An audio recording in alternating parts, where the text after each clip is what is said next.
Olá, alunos do sexto ano. Aqui é Leonardo Montes, professor de História, trazendo mais um vídeo, dessa vez sobre a semana 2 do nosso PET 6, ok? Nosso tema, os reinos germânicos. Então, vamos lá. É muito importante que vocês leiam esse texto. Eu deixei até alguns itens com cores diferentes para vocês prestarem atenção, mas vamos lá.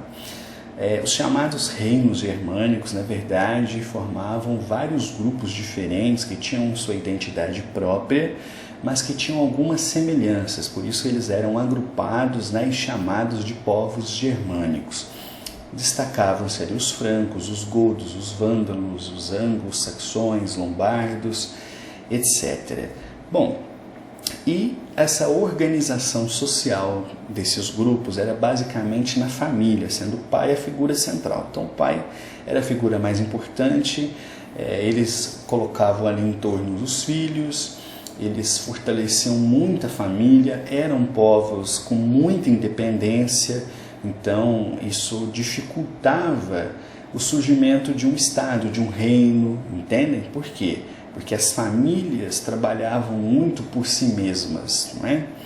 E conforme então eles vão avançando as terras romanas, que é o que a gente tem falado nos últimos estudos, eles vão ali formando as suas aldeias, estendendo as suas terras, estabelecendo os seus domínios, e isso futuramente dará espaço para o surgimento dos grandes reis. Então, quando vocês assistem uns filmes que passam aí mostrando a Idade Média, aqueles reinos europeus, isso se deve em grande parte aos chamados povos germânicos e a sua invasão, conquista e domínio sobre os territórios então romanos, ok?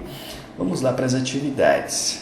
Bom, as atividades dessa semana, elas são um pouquinho complicadas e elas não têm base na apostila. Então a apostila vai dar um direcionamento, mas vocês vão ter que fazer uma pesquisa na internet para conseguir responder, tranquilo? Então vamos lá. Entre os reinos germânicos, houve um que se tornou muito poderoso, o Reino Franco. No início do século, Reino Franco faz referência ao espaço que hoje nós chamamos de França, ok? No início do século V, eles ocuparam a Gália, região atual da França, e conseguiram uma maior estabilidade devido às relações estabelecidas com a Igreja Católica, que naquela época passava por um período de fortalecimento. A expansão do Reino Franco ganhou impulso com o rei Clovis, que viveu de 466 a 511, da dinastia Merovingia. Em fins do século V, Clovis se converteu ao cristianismo. Explique por que Clovis teria se convertido. Quais os fatores motivaram esta aliança? Comente a relação entre a igreja e o reino franco. Então são 3 questões. Vamos lá. Primeira, explica por que Clovis teria se convertido. Pessoal, nesse período aqui, praticamente ninguém se convertia por fé. A conversão fazia parte de acordos entre os reis e a igreja para ter poder. A igreja tinha muito prestígio, então a igreja, para apoiar um rei, para estar ao lado de um rei, queria uma série de garantias, então era um sistema de mútuo benefício. A igreja ajudava os reis ajudavam a igreja. Então, quando vocês forem pesquisar, vocês vão ver que uma das principais razões era fortalecimento do seu reino. Nenhum rei queria ter a igreja como inimiga, já que a igreja tinha o domínio religioso das massas, ok? Próximo. Quais os fatores motivaram essa aliança? Então, vocês vão ver, foram vários fatores. E comente a relação entre a igreja e o reino franco, em resumo, que eu acabei de explicar. Vamos para 2. Após a morte de Clovis, o reino franco passou por um período de divisões entre os herdeiros do trono e se enfraqueceu. As funções do rei passaram a ser desempenhadas por um alto funcionário da corte, os prefeitos do palácio, também chamados de mordomos dos palácios. Um desses prefeitos do palácio foi Carlos Martel, que conquistou muito prestígio por ter comandado o exército franco que deteve o avanço dos muçulmanos. Ainda tem isso, viu, pessoal? Conforme, com a queda de Roma, os muçulmanos vão querendo entrar a Europa adentro. Então, esses reis, eles vão desempenhar um papel muito importante, porque eles vão se fortalecer para defender, entre grossas aspas, a Europa da invasão dos muçulmanos.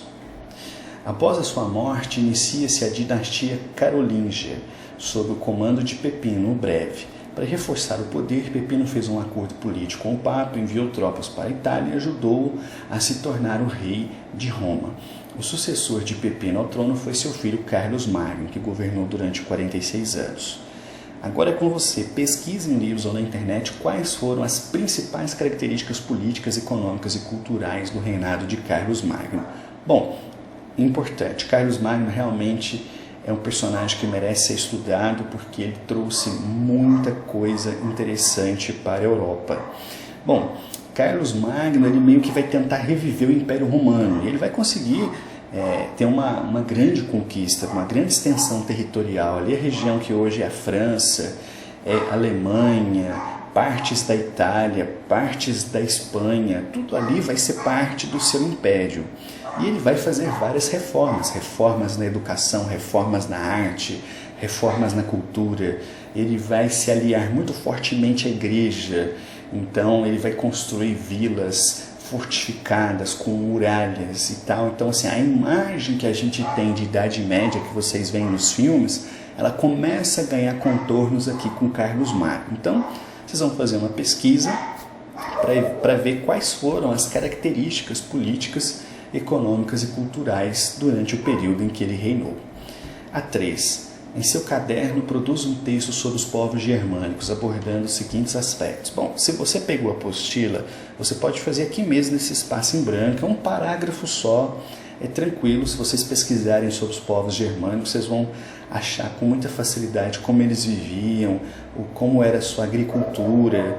Então, todas essas informações que eu estou pedindo aqui, suas crenças, as leis, etc., isso é muito fácil de achar. Então, vocês podem responder aqui mesmo, faz um parágrafo só, letra miúda, tá bom, não precisa botar nada no caderno não, tá?